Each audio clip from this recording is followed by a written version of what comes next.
그렇게 잘 된 합인데 그게. 거기다가 또 예. 한 가지만 더 위험 사항을 얘기했으니까 한 가지만 더 네네. 말씀드리면 전쟁 중에도 사실은 지금처럼 남북한 간의 소통 채널이 완전히 중단된 이런 적은 없었습니다. 그리고 우리 대한민국이 보수 정부, 진보 정부가 이렇게 왔다 갔다 하면서 국정을 운영하는 이런 과정에서도 네. 사실은 지금처럼 남북한 간의 모든 소통 채널이 완전히 끊어진 적은 없었습니다. 소통 채널이 이렇게 완전히 끊어졌다는 것, 이것이 네. 이 한반도가 얼마나 위험한 상황인지를 보여주는 아주 극단적 사례입니다. 굉장히 위험합니다. 그래요. 뭔가를 전달하고 싶어도 언론이나 우리 방송 외에는 네. 전달할 방법이 없는 이 심각한 상황을 지금 한반도가 지금 이 시간에 맞이하고 있는 겁니다. 만약에 서로 이제 실수가 있었다고 하더라도 실수가 있었다면 큰일 나죠. 그거를 전달을 제어할 해야 수 있는 되는데. 방법이 없습니다. 그러니까요. 과거에 예. 그때가 2010년 천안함 사건 끝나고 연평도 포격 도발이 끝나고 나서 사실은 연평도 포격 도발에 대한 추가적인 도발 상황이 발생할까봐 우리 접경 지역 일대에서 훈련 굉장히 강화했어요. 특히 포병 훈련을 강화를 많이 했습니다. 그때 우리 이 경기 북부 지역에서 가장 예민한 지역에서 포탄 오발 사고가 났습니다. 북쪽으로. 하하. 예. 정말 우발적인 상황이죠. 네. 그리고 말 그대로 오발 사고였죠. 아. 만약에 그 상황이 지금처럼 이렇게 소통할 수 있는 채널이 없었다면 그 상황은 아마 그 오발 상황으로 정리가 안 됐을지도 모릅니다. 근데 그때 오발 상황을 인지하고 바로 군사 채널로 이게 오발 상황임을 전달을 해서 그 상황이 남북한 간에 추가적인 행동으로 네. 이렇게 비화되지 않은 사례가 있습니다. 지금은 정말 작은 포탄이 아니라 개인화기 네. 또는 그것보다 더 작은 사건이 발생해도 크게 비하할 수 있는 아주 위험한 그런 네. 상황임을 다시 한번 강조하고 싶습니다. 야, 이거 소통이 안 되고 있으니까 그런 굉장히 위험하죠. 작은 사고도 굉장히 좀 위험하죠. 크게 비화될 수가 있다 이렇게 그럼요. 말씀하셨는데 그러니까 9.19 군사합의가 그만큼 중요한 그렇죠. 것인데. 제가 그 중요성에 대해서 네. 좀 다른 각도에서 말씀을 드려보겠습니다. 우선은 그 정전협정에서 네. 9.19 정전협정에서는 이제 육상에서 비무장지대라는 완충지대를 만들었지 않습니까? 남북으로 각각 네. 2km 그리고 동서로 249km 그렇게 비무장지대를 만들었습니다. 근데 해상에서는 그런 어떤 남북이 완충지대가 없고 공중에도 없어요. 그렇기 때문에 이제 정전협정에서 그런 어떤 실내 구축 조치를 만들어놨습니다만 불완전한 게 있었던 겁니다. 그래서 9.19 군사합의에서는 이제 육상에서도 그 완충지대 인근에서 군사훈련 같은 것도 제한을 하고 그리고 공중에서 비행금지구역을 설정하고 해상에서도 사격훈련 같은 걸 못하는 구역들을 설정함으로써 육상, 해상, 공중에서의 완충지대를 폭넓게 설치했던 겁니다. 이게 바로 이제 9.19 군사합의가 가지고 있는 굉장히 탁월한 점이라고 볼 수 있습니다.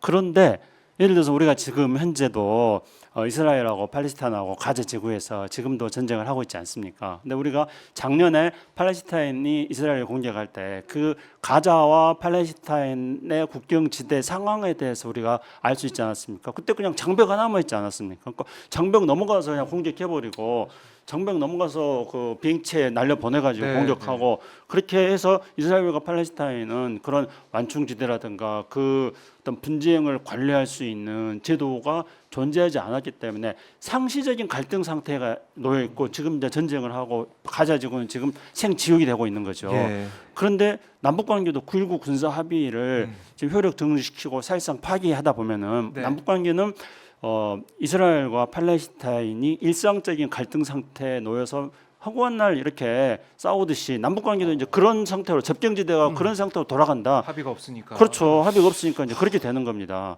근데 우리가 이제 다른 예를 한번 네. 보자면요. 어떤 협상을 통해 가지고 협의를 통해서 평화적으로 어떤 평화 프로세스를 만든 아일랜드와 영국 아일랜드, 북아일랜드 관계 이런 것들을 보면은 그런 결과로서 아일랜드는 지금 룩셈부르크 다음으로 국민소득이 거의 10만 불 가까이 될 겁니다. 제 수치는 좀 정확하지 모르겠는데 세계 한 뭐 2, 3위 정도의 국민소득을 누리는 국가가 되고 있습니다. 아일랜드는 너무 부럽습니다. 저는. 네. 그리고 동소득도 보십시오. 동소득의 평화적 통일을 통해 가지고 독일은 지금 유럽에 여전히 유럽의 이 성장을 이끄는 엔진이 되고 있습니다. 그러면은 우리 한반도 우리는 이스라엘과 팔레스타인 같은 그런 형태가 될 건가? 그런 모델을 딸 건가? 아니면은 아일랜드와 같이 번영하는 그런 모델을 딸 건가? 동서독 통일돼 가지고 유럽 성장의 엔진이 되는 독일 모델을 딸 건가? 너무 분명하지 않습니까? 9.19 군사 합의를 깨는 순간 우리는 이스라엘과 팔레스타인과 같은 분쟁의 일상화된 그런 모델을 따라가게 돼 있는 겁니다. 그럼 안 되죠. 네. 근데 그런 얘기도 할 것 같아요. 이 9.19 합의를 전면 파기 선언한 것은 북한이 아니었느냐? 북한이 먼저 파기했고 우린 거기에 대응하는 차원에서 저 효력 정지한 거다. 북한이 잘못한 걸 가지고 왜 우리 정부를 비판하냐? 이런 얘기가 있을 것 같아요. 그럴 수 있죠. 네. 그렇지만 네. 지금 제가 이 윤석열 정부 그러니까 우선은 국군 통수권자이면서 국정 운영의 최고 책임자인 윤석열 대통령의 지금 안보 무능력 상태가 가장 커다란 문제인데 거기에 추가해서 지금 현 정부의 이 안보팀이 사실은 심각하다는 저는 문제가 있다고 생각합니다. 네. 그 이 인원들의 그 어떤 그 면면이 이 보여주는 그 언행들이 네. 모든 책임의 발단을 북한으로 사실은 그 출발을 하고 있어요. 네. 북한이 9.19 군사합의를 몇천 건을 위반했기 때문에 9.19 군사합의는 유명무실하다. 근데 그 현실을 들여다보면 그게 얼마나 그 잘못된 데이터고 언행인지 사실은 알 수가 있는 내용들이거든요. 예를 들면 아까 말씀하신 것처럼 그 서해안 쪽에 그 항상 서해 NLL 일대는 남북 간의 충돌의 민감 지역이었습니다. 그렇죠. 그리고 모든 그 위기 관리의 상황의 출발은 서해 NLL 네. 일대였고 그래서 NLL 일대를 어떤 식으로든지 평화롭게 만드는 것은 한반도의 위기 관리를 위해서 가장 중요한 문제입니다. 그래서 동서의 NLL 일대에 완충구역을 만들어서 적어도 그 지역에서 우발적이든 의도적이든 군사적 충돌 사항을 만들지 않고 상호 적대 행위를 전면 중지하는 그 조치들을 합의를 한 겁니다. 그러다 보니까 사실은 북한 입장에서는 수백 문의 해안포들이 전부 포문을 닫고 절대로 NLL 일대에 사격을 할 수 없는 그런 상황이 된 것이죠. 네. 근데 그 수백 문의 포문들이 사실 여러 가지 이유가 있습니다. 뭐 기상적인 이유, 그다음에 습도 체크 뭐 이런 문제들 때문에 포문을 열었다 닫았다를 하게 되어 있습니다. 예. 열 때마다 아. 사실 우리 측은 끊임없이 경고 성명을 던져요. 열지 9.19 군사합의가 있기 때문에 그것도 가능한 일입니다. 아니 상대 자기네 영토에서 자기 무기를 네. 그 가지고 하는 행위에 대해서 우리가 그걸 어떻게 예. 그 저 개입을 할 수 있겠어요.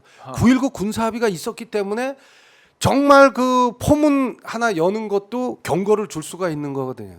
근데 반대로 이 포문을 열었다 닫았다 그 뭐 내부 건조도 하고 이런 과정들이 아마 필요해서 열었다 닫았다 하는 것들을 수년 동안 플러스에서 데이터를 축적하면 해서 그게 사실은 1, 2천 건 되겠죠. 근데 이런 것들이 데이터로 만들어져서 국민들한테 전달할 때는 수천 건의 위반 사항이 발생했는데 우리는 그 뭐 인내하고 있다. 예. 지켜보고 이런 있다. 그 언행으로 네. 어떻게 보면 왜곡하는 거죠. 사실관계를 있는 그대로 보지 못하게 만드는 거죠. 예.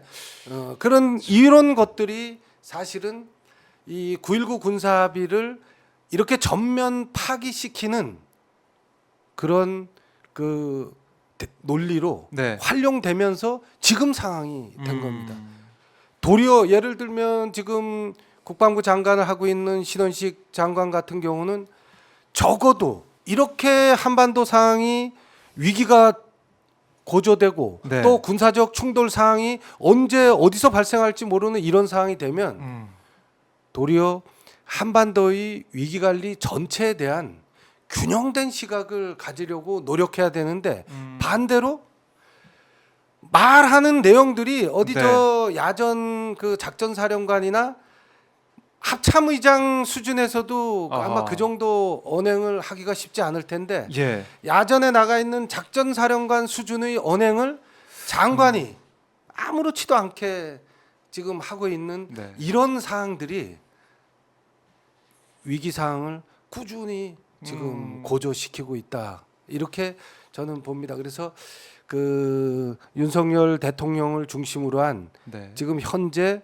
이 안보 관계자들이 한반도의 이 위기 관리 상황을 좀 더 객관적이고 정말 국익과 우리 국민들의 불안감을 이 안보 불안감을 네. 해소하는 그런 방향으로 조속히 그 대책을 만들어서 그 이 국면을 이 위험한 국면을 네. 그 해결해야 된다고 생각합니다. 예. 굉장히 안타깝고 안타깝. 걱정됩니다. 네. 예. 그러니까 국민들의 안전, 또 우리의 생업에 마음 놓고 종사할 수 있게, 또 외국인 투자자들이 마음 놓고 우리나라 시장에 들어올 수 있게 거기에 이제 목표를 가지고 남북 관계를 관리해야 되는데 그래야죠.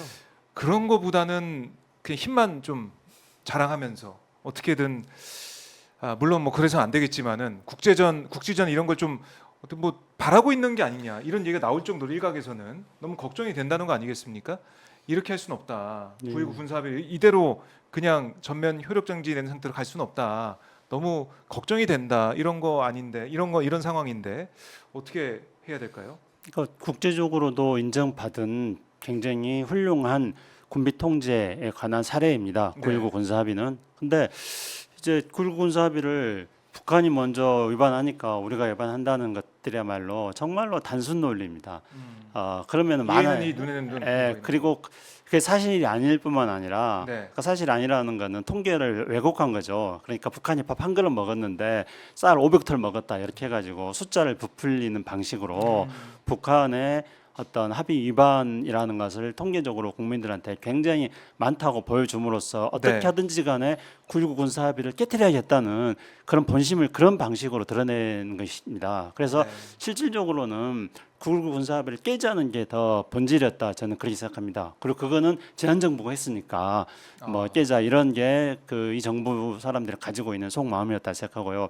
근데 작년에 9.19 군사 합의에 대해서 부분 효력 정지를 할 때도 북한이 군사해성을 쏘니까 9.19 군사 합의 부분 효력 정지한다. 이것도 앞뒤가 전혀 맞지 않는 인과관계가 성립되지 않는 그런 논리로서 접근을 해왔습니다. 예.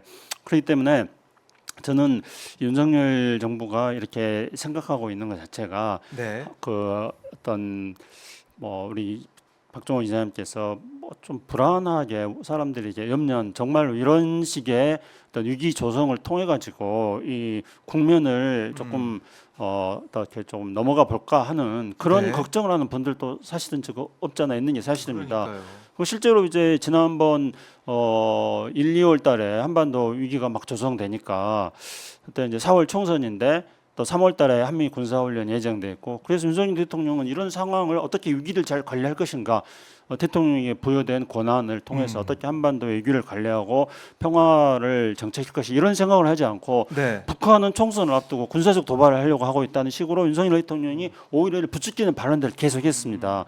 그런데 실제로 이제 그때 3월달에 한미 군사훈련하고 4월달 총선이 있었음에도 불구하고 3월달에 군사적 충돌이 한반도에 생기지 않았거든요. 네. 그것에 대해서 굉장히 중요한 이유는 3월 초에 느닷없이 미국이 3월달에 예정되어 있는 한미 군사훈련 중에서 독수리 훈련이라고 북한을 상륙 훈련하고 지도부를 제거하는 그런 가장 공격적인 훈련인데 미국이 갑자기 나 바빠 그러면서 그 훈련 안 해 이렇게 일방적으로 통보를 해버려요. 그러니까 이제 한미 군사훈련을 했고 총선을 앞두고 있었지만은 한미 군사훈련 중간에 가장 공격적인 훈련을 미국 일방적으로 통보를 해서 안 해버렸기 때문에 그 많은 사람들의 염려에도 불구하고 3월달에 군사적 충돌이 없었던 겁니다. 그리고 지난번에 확성기 방송을 하고 그럴 때 이제 뭐 북한이 또 거기에 대해서 대응하겠다 그러면서 일촉즉발의 위기가 조성되지 않습니까? 근데 그때 또 주한미군 사령관이 라카메라 주한미군 사령관이 확성기 방송을 통해 가지고 군사 긴장을 조성시키면 안 된다 이런 이야기들을 또 우리 국방장관한테 전달을 하니까 네. 우리는 북한이 확성기 방송하면은 북한에 대해서 정말 북한이 참을 수 없는 무슨 뭐 그런 어려운 고통을 겪게 해주겠다고 말을 막 하다가 2시간 확성기 방송하고 말아버렸단 말입니다. 그렇죠. 저는 뭐 2시간 확성기 방송하고 말았던 게 잘했다고 생각해요. 근데 그게 과연 우리 정부의 의지로 한 건가? 미국이 하지 말라 그래서 했다는 의심을 저는 하고 있습니다. 그렇기 때문에 우리 정부의 이런 어떤 그 안보 의지, 안보 능력 이거에 대해서 이제 의심을 하고 있는 건데요. 그러니까 미국의 입장에서 본다면은 지금 미국조차도 그렇죠. 우크라이나 전쟁이 있고 말리고 있는 지금 상황. 예, 팔레스타인에서 지금 이스라엘하고 네. 이렇게 전쟁이 그러니까 남북 간의 충돌이 일어난다면은 지금 11월 대선을 앞두고 미국 정부는 이걸 감당할 수 없는 상황이 되는 겁니다. 그렇네요. 그러니까 이걸 조금 미국이 오히려 진정을 시키는 정말로 해괴한 상황이 벌어지고 있습니다. 그렇기 때문에 윤석열 정부가 오히려 그러면은 이런 어떤 미국보다도 더 한반도 위기가 조성돼서 군사적 충돌이 일어나는 것에 대해서 더 더 걱정을 하지 않고 더 책임을 안 지는 그런 모습을 보이는 게 아닌가 하는 생각이 들기 때문에 네. 윤석열 정부의 안보 능력에 대해서 자꾸 무능하다, 정치적으로 이용하려고 한다 이런 생각을 하게 되는 거예요. 예.